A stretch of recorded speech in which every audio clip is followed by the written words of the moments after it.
And we're back. Stripe Show Podcast. I'm your host, Travis Fulton. Thank you for making us part of your day. We're going to have some fun here on the eve of the Open Championship, fourth major of the year. If you didn't catch our Best Bets podcast on Tuesday with Keith Stewart, you need to go check that out. I took a few weeks off. I needed it. You know, it's that time of year. You get into July and you get a little gassed. You know, I got a little, I think I got a little burnt out on professional golf, everything that's happening. I can only imagine the players that are living it every single week. I can only imagine, really, just in general, these men and women that travel the professional tour. I just have so much respect for them and the coaches that are out there with them. I mean, the grind, 25 to 30 weeks on the road, different states, different sides of the country. Now they go across the pond into Europe. A lot of these players, you know, they travel worldwide. And we see that, of course, more so on the Live Tour. So I just got a lot of respect for them. And I can only imagine there's times where they hit the wall and they get a little burnt out, especially with everything that's happening off the golf course. So for me, I had to go recharge the batteries, went up to the Pacific Northwest, saw some good friends, family, some good weather. And now I'm back here in Florida. And I feel good, back in the studio. And I've got a full lesson book ahead. Got some good stuff coming up. We are going to fire the engines back up. I kind of went a little softer on the podcast front there through the spring, early summer, as I was really just finalizing this studio, the new website. Go check it out, travisfultongolf.com. Everything's up to date now. You know, I think the studio kind of passed the website, so I need to get all of that in sync. So we're in a really good spot there. And now, you know, back to, I think, all systems go content creation, which was, you know, something that that I was having a lot of success with, really. You know, the podcast was growing and my social platforms. And so I'm excited now as we finish up July, we get into August. We've got the PGA Tour FedEx Cup playoffs. We got the Olympics. We've got the President's Cup, which is going to be awesome. So we've got some good content around that on Tuesdays. And then we're going to be really bringing back now a lot of the top coaches and even some players for a second podcast per week. So you can expect 2 podcasts per week. We're going to have some fun today looking at last week's winners. And I want to share some stuff with you on Robert McIntyre. Bobby Mack back in the winner's circle, his second win of the year. What a season for Robert McIntyre. He wins the Canadian Open with his dad on the bag. And then he goes to the Scottish Open, his own national championship, gets a great break on 16, makes eagle, and he wins again. I love Robert McIntyre. We need more guys like Robert McIntyre, you know, that have that personality and they're not afraid to show it. Hopefully he shows up to the Open Championship this week. He'll probably be there on Wednesday. I'm sure he's on a bit of a bender. Awesome to see Harry Hall get in the winner's circle. I've known Harry for a little bit. I'll show you a picture here. This was me and Harry. We did a piece in Vegas. He went to the University of Las Vegas.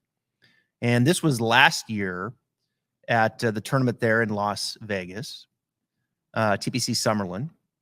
And I did a piece with him for The Cut on Golf Channel, which I don't do anymore. But we did that for about 2 years, and it was a cool little piece. And Harry is a soft-spoken guy. And I've actually got a connection to him, Tom Murtaugh, who is another player from England who works for me here, someone I've taught. He's an excellent player. Go follow him, Tom Murtaugh. And Tommy caddies for Harry from time to time, and he also helps him with some aim point. Tommy's a good young teacher, you know, on the up, coming up, and he's helped him with some aim point stuff. So he's out there from time to time caddying and helping Harry. So Harry getting into the winner's circle for the first time, the opposite field event of the Scottish Open, was very cool. I was really happy for Harry Hall. He was actually in town at the end of last year. He was going to come in and kind of sit in here on the podcast. We didn't make it work, but we'll get Harry on. He's kind of a soft-spoken guy, but he's funny. He's got some incredible one-liners. So congratulations to Harry. I was really happy to see that. We're going to look at Bobby Mack's swing. We're going to look at Sergio Garcia. Yeah, we're going to pay off Live. He won there in Spain, which was, you know, cool. I mean, you know, anytime you can win in your home country like Bobby Mack did and like Sergio did. And of course, they win the soccer over there in Europe. I'm not a big soccer fan, but I'm sure that was huge for Spain. Sergio win and live. The Fireballs, this team from Spain, they win. And then Spain wins the soccer event. So huge day for Spain. We're going to look at Sergio. I'm going to show you some stuff in his swing that I like and that I think might register with a lot of you. But we're going to kick it off. And we're also going to look at Ernie Els, by the way, who won his first senior major. We're going to look at Ernie Els' swing. I'm going to share some stuff with you there. But we're going to kick it off with this guy. And for those watching, thank you, YouTube. Please leave a comment. All those things, that help. Subscribe. Get the like button. Leave us a comment. All those things, right? So here is Henrik Stenson. For those listening, I'm going to articulate what I'm looking at. Man, I go back to 2016, and I'm bringing up Henrik here because Henrik, of course, won at Royal Troon back in 2016, and that's where the Open Championship is being played. And you go back to 2016, and it was Henrik and it was Phil Mickelson down the stretch. They really separated because they were in that little window of that they got the best part of the weather, which happens over there at the Open Championship. And it was really bad weather, and their little window was not as bad. So they kind of separated themselves. But you go back to Henrik. Henrik was really one of my favorite swings when I got into the instruction business. And not that, Henrik is like done playing golf. Obviously, he went to live, but, we don't see Henrik as much. He's not that competitive on live. He's not on the PGA Tour anymore, but Henrik was a flusher of the golf ball. And I'm going to play a swing here. Worked with Pete Cowan. I've talked to Pete about Henrik's swing. And the first thing that really jumps out to me when you look at Henrik's swing is this little trace in the pelvis. Watch the belt buckle. His belt buckle would move kind of diagonally towards his right heel. See that right there? Those watching, it's like the club doesn't move, but right there you can see the pelvis moved a bit lateral and diagonal towards that right heel. A little early pressure shift into the right side. I like that in general. Now, I'm not going to show that probably to everybody, but many times with the player, for those that kind of spin off the shaft or spin off the post, I should say, where the right hip gets working too much towards the right heel and they kind of hang left, I'll oftentimes use Henrik as an example, showing them that little pressure shift early to the right side and then turning. So it's like an early shift, then turn. And he did it in spades. And oftentimes I'll bring that up and people are like, oh yeah, I remember that. That little waggle, right? He would kind of move into his right and then he would let that right hip kind of turn and climb. And Pete Cowan, I think, was one of the first teachers that really, I think, kind of articulated very well, like this spiraling effect where you get that early pressure shift. And then you get the sense that the right knee is losing a little flexion, where the right knee gets higher than the left knee. The right hip gets higher than the left hip. The right shoulder's higher than, and you're kind of spiraling up. And I remember having this conversation with Pete Cowan when I was a director of instruction at TPC Sawgrass, and they were in town for the Players Championship. And Pete came over, and I was sitting there, and this was a long time ago. I can't remember the year, but exact year, probably 2000 and maybe 2009, somewhere in there. And so you can imagine, you go back 15 years and, kind of working with Henrik in his heyday and all that. And Pete's worked with so many players. And it's not just full swing. I mean, Pete's very good in the short game and all that. But I can remember talking to him and he was demonstrating right in front of the academy this spiraling effect. And man, like, in my mind, I can remember at that moment, like, I kind of, you kind of evolve as a teacher, right? And I think when I first got into the business, the narrative was around turning the upper and maybe not so much of the lower.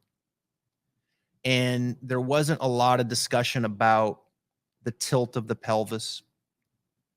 And so this narrative of the right side of the pelvis a little higher, losing a little flexion in the trail, I think was kind of a learning curve for a lot. And I can remember, early on starting to kind of, learn a lot of that and say, no, man, the right knee's got to give a little flexion. You got to give up a little flexion. Right side's got to climb. And then having that conversation with Pete and having him describe it and use Henrik as a bit of an example was really cool.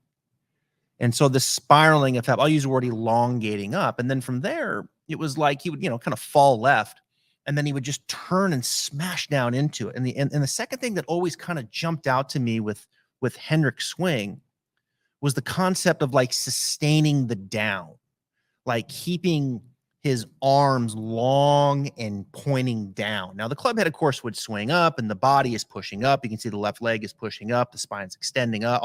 The body is getting out of the way. It's falling left and pushing up. But the idea of the arms and the club lengthening out down, right? Like you can imagine like the concept of sustaining the down with the arms and the club.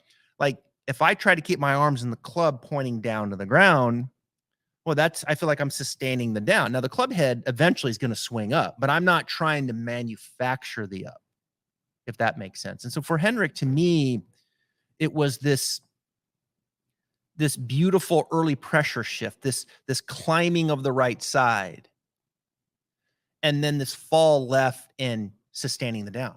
Not sustaining the down with the body, but with the arms and the club head and just really compressing it and smashing it. And to me, in spades and in essence, that was Henrik Stenson. And that conversation with Pete really kind of spun off into a lot of things. He gave me his number and we stayed in touch, and he's come on the podcast a couple of times. We'll get him back on. He's so fascinating, Pete Cowan, to me, one of the all-time greats. Let's go to another older guy. Sergio Garcia. Live Golf. He wins first time. Like Sergio's like one of those players, like man to man, you want to like him, right? Like you want to, like, I want to wrap my arms around Sergio. I can remember like when he would come to Ponte Vedra Beach and he would play in the Players Championship, which he's had so much success at. I mean, when he won the Players, it was nuts. Those shots that he was hitting on 17, I think it was like 2 or 3 times he was right of the pin on 17, in between the pin and the water. I mean, he just, talk about compression, talk about squeezing it at the bottom, shaft lean. Sergio Garcia in spades. And then Sergio does, his things. He has his, I don't know, immature moments. I guess we all have those. And so you kind of keep Sergio at an arm's length this time. But I always enjoy watching Sergio Garcia play, primarily due to his ball striking, primarily due to, kind of this unique shape to his swing. So I'm going to play it here. And this swing is a bit older, but I just love this swing and that club. I mean, you look at that, and this camera angle is not perfect. I get that. And so he, it's aiming a little more left than the camera, but you look at this and it pays it off. I mean, Sergio, I think at times would get the club pointing a little left at the top. I mean, there's certain swings and times in his career where I think he had the shaft a little bit more down the line. I think there's times where you look at a swing and then it would actually be a little laid off at the top. But the one thing that Sergio didn't do, even if he got it pointing a little, maybe too left at the top, let's say, is he didn't pull down on it. Because so often, and I've talked about this on the podcast before, so often that if you get the shaft, pointing too far to the left, then it's easy to pull down where the shaft wants to start pitching towards vertical, and the club can get heavy and that can get problematic. But with Sergio, he always just kind of left it alone. Like he kind of left the hands up there, and then he let he just kind of left it alone. And as he started down, that club head would even pitch back more. I mean, look at that picture, for crying out loud. I mean, that's insane. That's like Ben Hogan-esque right there. See how that club head, his hands are above the shoulder. This is we're starting our way down now, by the way. His hands are still up above his shoulder, and the club head is pitched back behind him even more. I can remember doing a thing for Golf Channel we going way back here. And we did this piece on Morning Drive. I think we did it for Golf Central too. And we were picking out certain areas of the swing that would relate to Ben Hogan. And as we got to the top of the swing, from the top to early transition, that's what you would see with Hogan. His hands would stay up there and the club head would pitch back. The shaft would pitch back even more, like instantly. Charlie Hoffman was the example that I used, but you could certainly use Sergio right here. So he would leave it alone, right? And he would just kind of leave it back there. And then he would, what I would consider kind of turning into the left arm. I mean, look at that picture. That's unbelievable. He's turning into his left arm, right? Imagine your left arm, and I'm going to point it out in front of me. And then I'm going to make a little backswing where the left arm is going across my chest. Now I'm going to hold my left arm right there. I'm going to hold it with my right hand against my chest, and I'm going to start my way down. But I feel my left arm pressing that smash against my chest. I'm turning into my left arm. So he would turn into that left arm. His hands would kind of, almost get the feeling perhaps of staying up, and then the shaft would pitch back. And then from there, he would just, of course, turn the gas on. I mean, it's just high-level stuff, folks. I mean, really, really high-level stuff right there. Now, one of the things I want to pass along with Sergio, and I think this will register with a lot of people, I'm going to bring in this split view. And I have a picture of Sergio at address, and I have a picture of Sergio impact right underneath him. The one thing that I've just loved about Sergio, and you'll see this with a lot of players, is you'll see that shaft at impact return pretty close to where it started. Most players, you're going to see the hands elevate just a little bit. But I think generally speaking, you don't want a lot of, kind of raise in the shaft. Like, you don't want that handle to be super high at impact relative to where it was at address. As you start getting that handle higher at impact and you get that bigger dispersion or bigger plane shift, if you will, then you can really start getting that path out to the right. It's easy to hit a lot of big blocks, and it's easy to hit a lot of flip over hooks. And when you look at Sergio, and you look at another example, Nick Faldo was great at this. Joaquin Neiman, you look at these guys that really kind of cover it. That handle right there at impact, man, it's pretty darn close to where it started, isn't it? There's not a lot of handle raise there. So that move in transition that I talked about, and then really being able to turn and get the handle back down underneath him and working back around the corner to the left, to me, is just a phenomenal component in the swing that I think can really help kind of neutralize the path. I think it can kind of help neutralize what the face is going to do. And things really tend to be really synced up with the body as the torso continues to turn and the club continues to exit back around the corner to the left. So if we bring the full swing back in, you will see right there, that club, it just turns the corner. So often I'll work on that, with players is, if things are pretty well organized going back and they get the club in a reasonable position coming down and, and they start getting the impact, but they're still getting some of that handle up high, I'll get in there and start giving them that spatial awareness, and the body will accommodate that. And as they do that, boy, things really start to tighten up. As far as a path-face relationship, even some shaft lean, all those things. So for me, Sergio, those are some of the things that I think really stand out. Let's go to Ernie Els. Ernie Els, to me, you want to talk about a very different golf swing. Ernie Els has always been probably a little more of an upright type of swing. Ernie Els has always been a swing that would rotate the face a little bit more. Ernie Els, I think, represents in many ways that swing when I first got into teaching that we saw with a Nick Faldo, even a Nick Price to some degree. Even Tiger's early day swing where it was kind of turn the upper, maybe not so much of the lower, keep a little flexion in the right knee. I think, maybe a little more face rotation in general. Late 90s, early 2000s. And when you look at Ernie, I think he's even, I think he's turning his right hip probably a little deeper, and he won on the PGA Tour Champions. I'm trying to stop this swing here, right here. And so you get up to the top, and Ernie, I think as he's always in general rotated the face. I think in his heyday, the club face was a bit more square than this. I've been watching Ernie swing over the last year or two, and it seems to me like the club face kind of rotates and does get a bit open.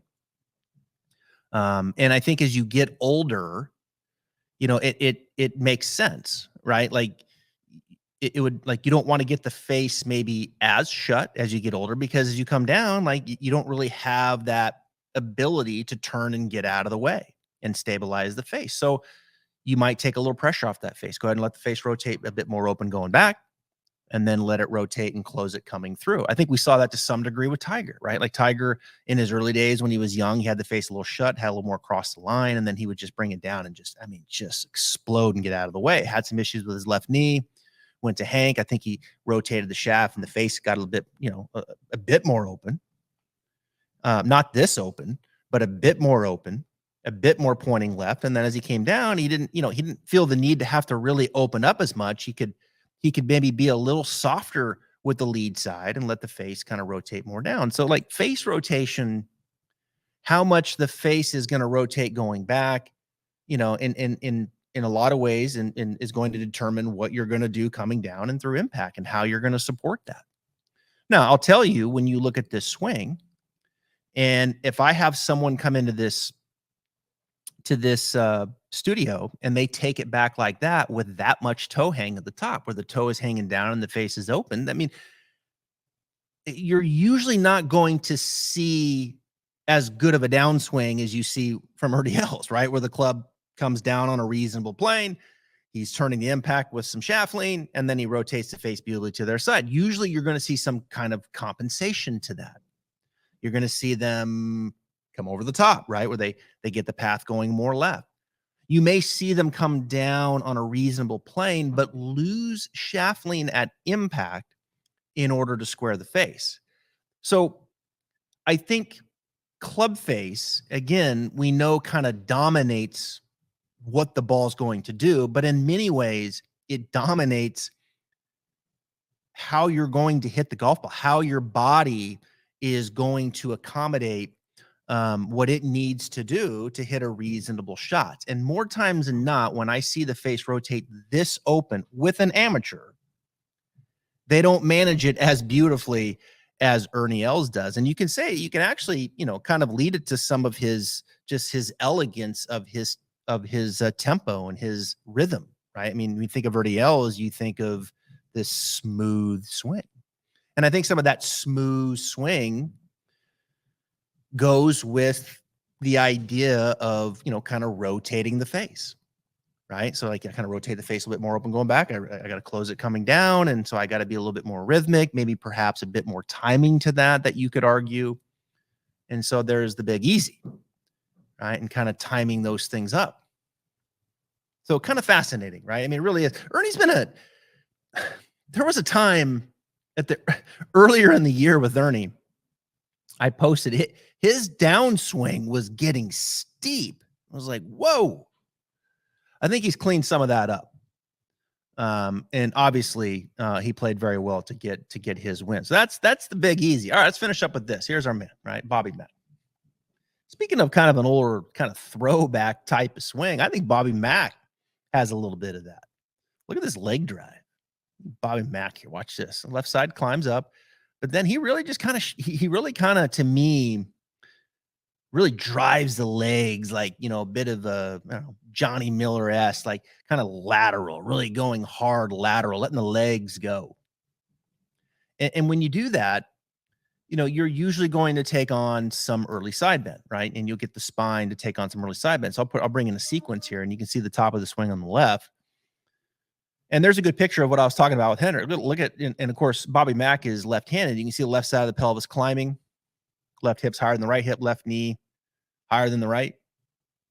But then in that second picture, you can see that belt buckle and those legs really driving hard. And if you drew a line from his belt buckle to his chin, you can see there's some maybe early side bend. And that's something that and I'm not saying this is wrong. I'm just saying that is something that I think in kind of some textbook modern type of teaching, 3D analysis, upper center, lower center, getting those to get a little bit more stacked up in early transition. Bobby Mack just kind of drives it, right? And it'd be interesting to see what he works on. Simon Shanks is his coach. I'm going to have him on the podcast at some point. I was DMing with him. But what a season for these guys. A couple wins. But that lower center driving, upper center maybe hanging back a little. And then you can see as he gets down in the impact and that head kind of lays down. And you kind of start getting this little bit of this reverse C type of look. And to me, that's a little bit of a classical type of leg action. But it certainly works with Bobby Mack. I'm fascinated. I'm really fascinated to see what the progression has been with Robert McIntyre over the last 3 or 4 years.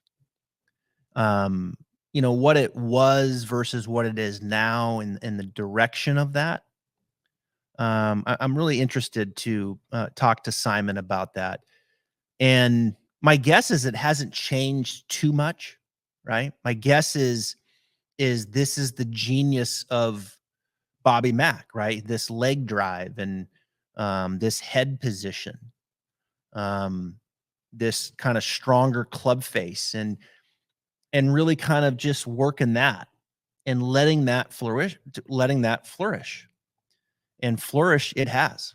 I mean, it has come together in a big way. Now, I think he won the Canadian Open more with this putter. I think he was like positive 11 strokes gained putting in Canada.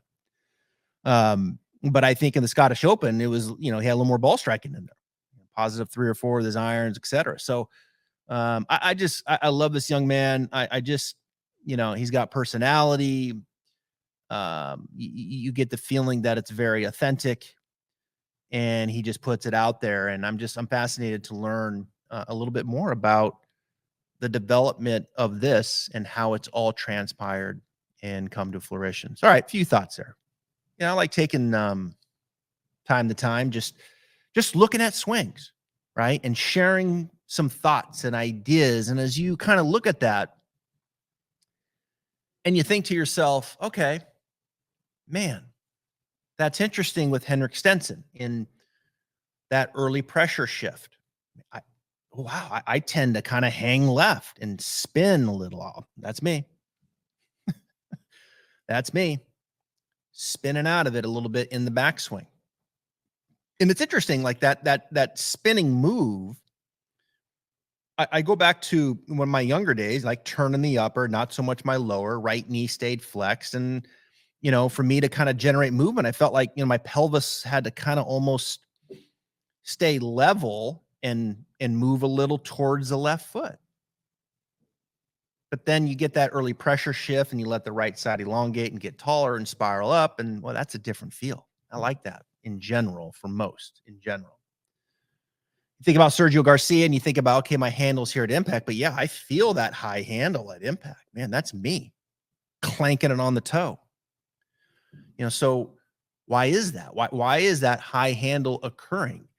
It could be very much because of what's happening before it. Usually it is. So, oftentimes you just can't go straight to the handle.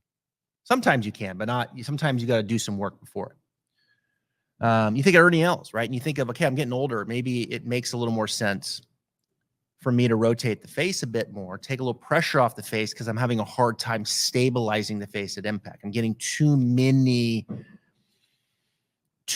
club face pulls.